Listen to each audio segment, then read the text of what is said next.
কারণে আপনাদের এখানে সবাইকে আমরা মানে আজকের দিনে করেছি প্রেস মিটের জন্য। আমাদের ম্যাগি চৌকিদার যে প্রোগ্রামটা 31 মার্চ প্রধানমন্ত্রীজি আমাদের নরেন্দ্র মোদী বলবেন বিকেল 5টা থেকে 7টার মধ্যে, সেই বিষয়ে আমাদের পুজোটা এখন আপনাদের সামনে ডিটেলস করবেন।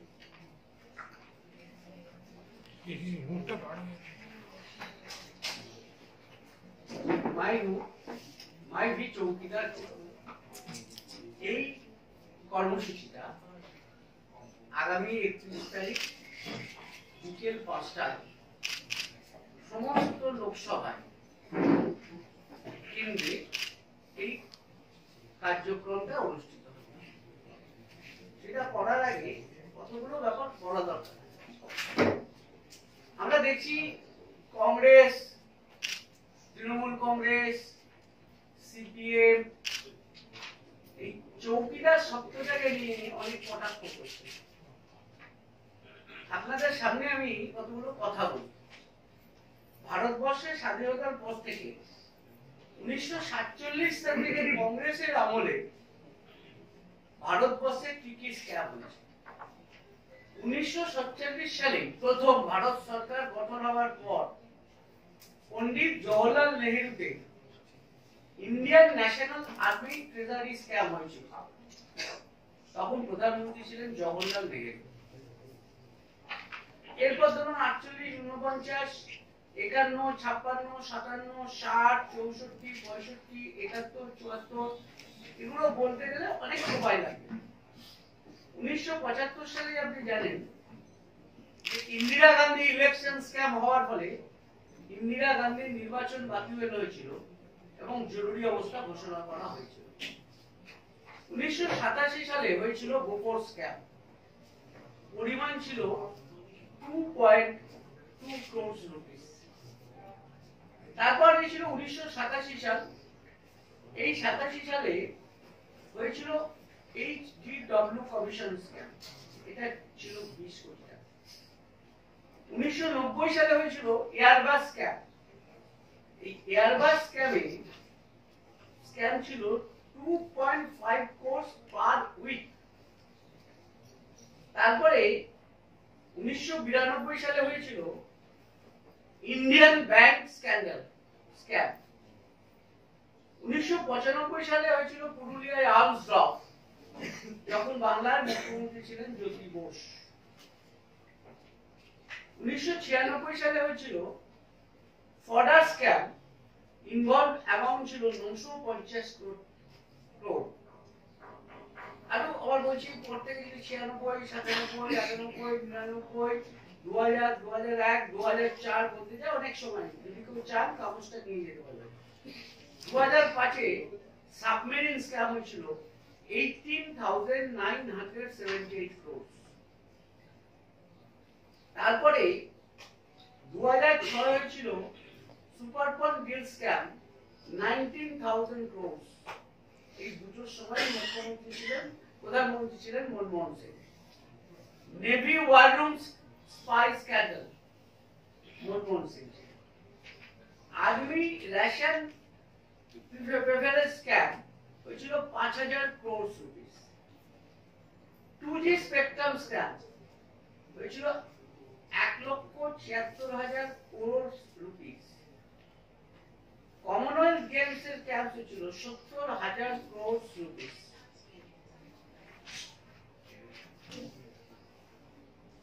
ISRO's bank scam, also known as ISRO Divan-Patel, এতে 20,000 crores, না 200 crores rupees প্রধানমন্ত্রী ছিলেন মনমোহন সিং।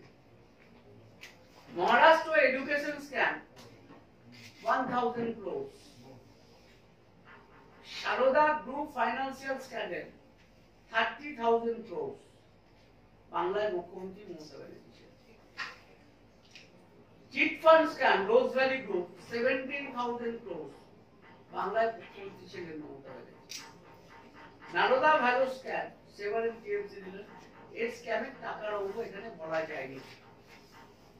এছাড়া বাংলায় যারা মমতা মমতা ব্যানার্জি, তৃণমূল কংগ্রেস, সিপিআইএম বা কংগ্রেস নরেন্দ্র মোদীকে কটাক্ষ করছে, তাদের আমলে পশ্চিমবাংলায় টেট স্ক্যাম হচ্ছে, টেট পরীক্ষার স্ক্যাম, সারদা স্ক্যাম ওখানে আমি বলেছি, রোজভ্যালি স্ক্যাম বলেছি, এবং বিবেকানন্দ রোড ফ্লাইওভার নর্থ কলকাতায় ভেঙে পড়েছিল, এই স্ক্যাম আমি আপনাদের বলেছি।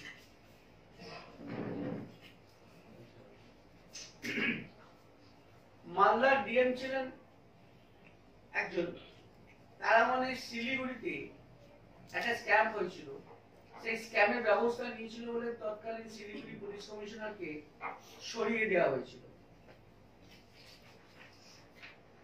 সিভিল সার্ভিস কমিশন ম্যাল প্র্যাকটিস আন্দোলনে অন্তঃসত্ত্বা শিশুর মৃত্যু হয়েছে। ট্রাইডেন্ট স্ক্যাম কলকাতা মিউনিসিপাল কর্পোরেশনে আজও সবার কাছে জ্বলন্তভাবে চলছে। সুতরাং বাংলা ভারতবর্ষের নরেন্দ্র মোদী সরকার প্রতিষ্ঠা হওয়ার পর এই 4 বছরে 4.5 বছর অতিক্রান্ত, ওনার আমলে একটা স্ক্যামও আজকে এই প্রথম স্বাধীনতার পর এই সরকার দাবি করতে পারে যে কোনো স্ক্যাম এই সরকারের আমলে হয়। রাফেল নিয়ে অনেক কথা বলা হয়েছে। রাফেলে সুপ্রিম কোর্ট বলেছে এতে স্ক্যামের কিছু নেই। সিএজি রিপোর্ট প্লেস করা হয়েছে, তাতেও বলা হয়েছে এতে বলার কিছু নেই। আজকে ভারতবর্ষের প্রধানমন্ত্রী বলছেন আমি চৌকিদার বটেই, আমি নিজের কাজের হিসেব দেবো, অন্যের কাজের হিসেব নেব, এটা হচ্ছে ওনার বক্তব্য। আর বাংলার সবচেয়ে বড় স্ক্যাম কি? বাংলায় ভোট চুরি হয়। বাংলায় সবচেয়ে বড় স্ক্যাম হচ্ছে, যদি ছবি দেখতে চান তাহলে দেখাতে পারি যে কাউন্টিং এর মধ্যে কিভাবে ছাপা মারা হচ্ছে। এটা হচ্ছে বাংলার সবচেয়ে বড় স্ক্যাম। বড় স্ক্যাম হচ্ছে বাংলায় ভোট চুরি। এর চাইতে বড় স্ক্যাম গণতন্ত্রে আর কিছু হতে পারে না। তবে এবারে আমরা বলতে পারি যে বাংলায় 9 কোটি মানুষ বলছি মাই হু চৌকিদার, মাই ভি চৌকিদার হো, আমরা রাস্তায় থাকবো, ভোটার লিস্টে কোনো ভোটে কোনো কারচুপি বা চুরি করতে দেব। তাই স্বাভাবিকভাবে এই জায়গায় আগামী 31 তারিখ বিকেল 5টায় সমস্ত লোকসভা কেন্দ্রে আমাদের এই মাই ভি চৌকিদার হু এর উদ্দেশ্যে প্রধানমন্ত্রী বক্তব্য রাখবেন। সমস্ত লোকসভা কেন্দ্রে এই ব্যবস্থা হচ্ছে এবং সেই ব্যবস্থা সারা লোকসভা কেন্দ্রে বা 2টো লোকসভা বাদ দিয়ে যেখানে ভোট আছে পশ্চিমবাংলায় 40টা লোকসভা কেন্দ্রে এই ব্যবস্থা হবে। ভারতবর্ষে তো পশ্চিমবাংলায় এটা, আর ভারতবর্ষের সব লোকসভা আমি 2-3 দিন আগে দেখেছিলাম বা 4 দিনও হতে পারে, রাজ্য সভাপতি চৌকিদার ঘোষ লেখা ছিল না টুইটারে। আপনাদের অনেকের নাম থাকতে পারে, কিন্তু দিলীপ ঘোষ চৌকিদার বলে এটা তো কাউকে বলার লেখার জন্য কেউ বলেনি, এটা যার যার ইচ্ছে হয়েছে সেই লিখেছে। এটা তো নিজে লিখতেই হবে, তার কি মানে আছে? এটার সাথে তো কোনো ব্যাপার নেই। বাকি প্রফেশনাল তো আছে না, সবাই চৌকিদার হবে। পার্টির এরকম কোনো সার্কুলার নাই যে আমাদের সবাই আগে এটা লিখতে হবে। যা লিখতে হয়েছে লিখেছে, যা লিখতে হয়নি লিখিনি, এটা কোনো ব্যাপার না। বা ওমিশনও হতে পারে, ভুলে গেছে, এরকম হতে পারে। অর্থাৎ তার সাথে এটা কোনো ইরেলিভেন্ট টু দিস।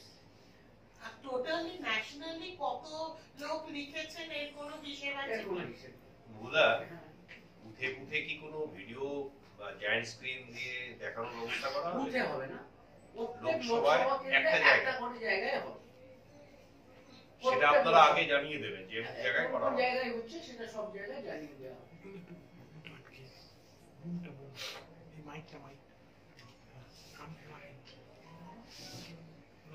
আর কোনো প্রশ্ন থাকলে করতে পারেন।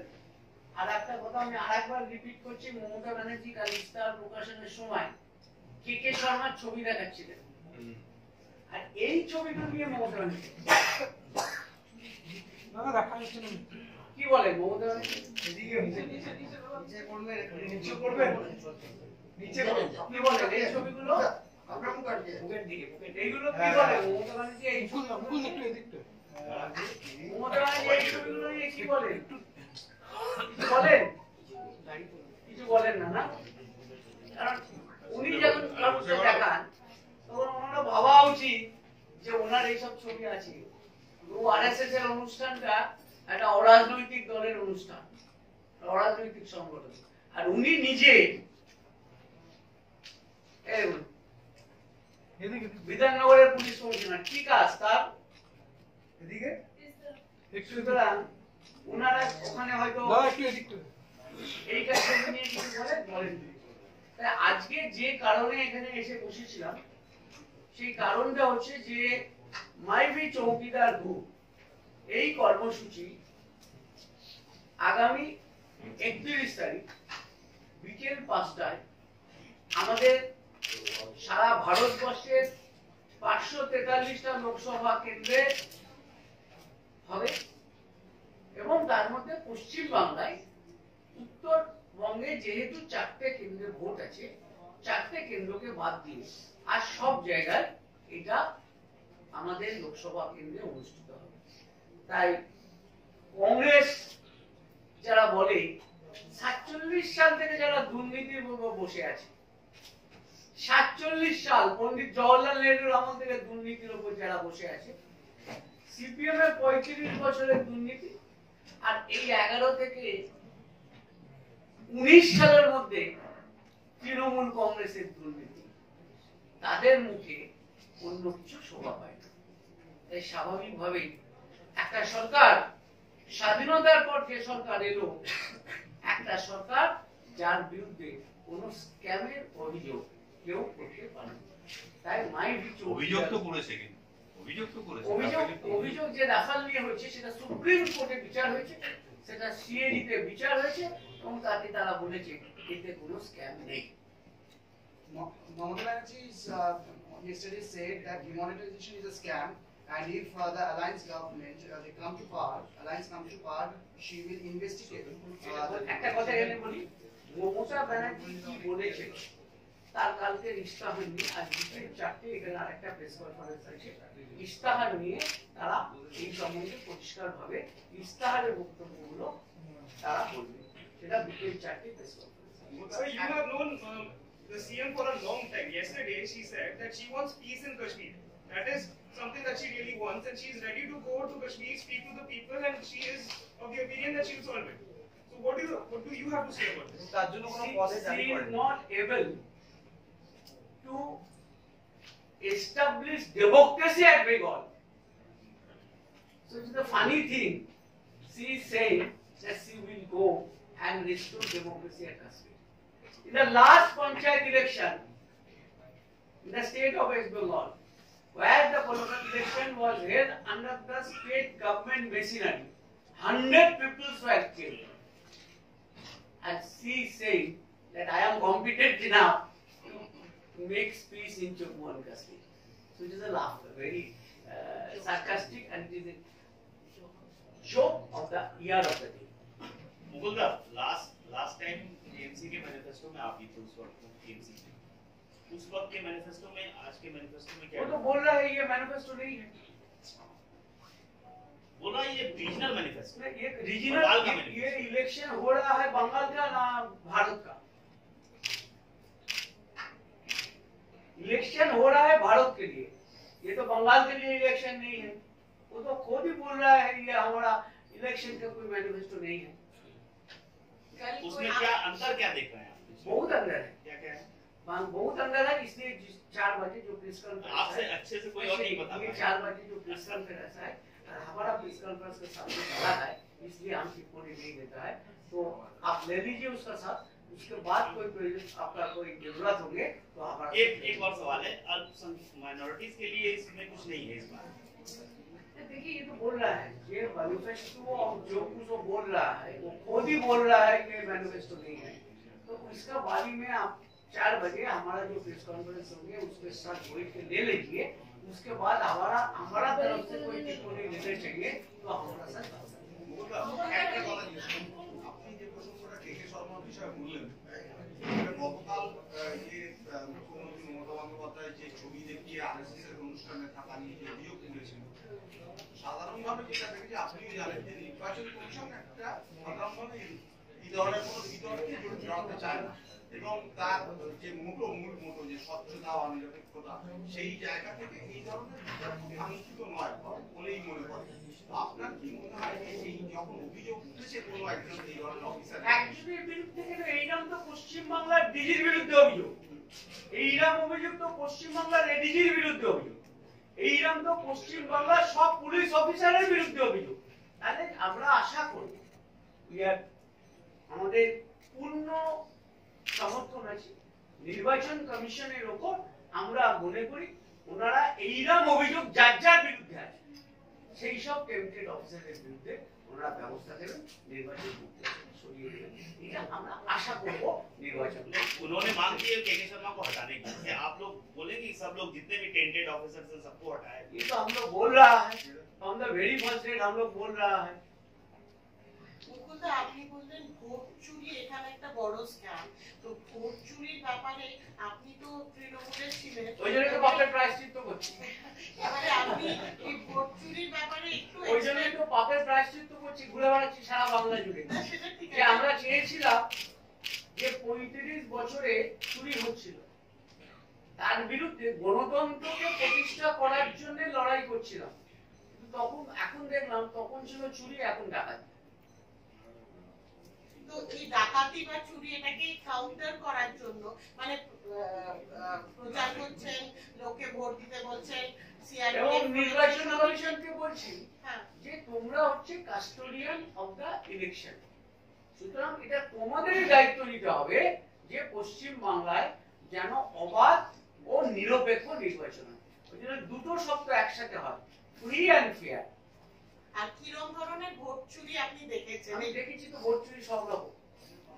আপনি তো শরীর গতকাল আমি না বললাম তো পাপের প্রায়শ্চিত্ত করছি, পাপের প্রায়শ্চিত্ত করছি বলে সারা বাংলা ঘুরে এই কথাগুলো বলছি, to restore democracy. Mukul Dutt Mamata Banerjee ने एक स्टैटिस्टिक्स दिया है और उनका कहना है कि बीजेपी बामुश्किल 135 सीटें जीत पाएगी।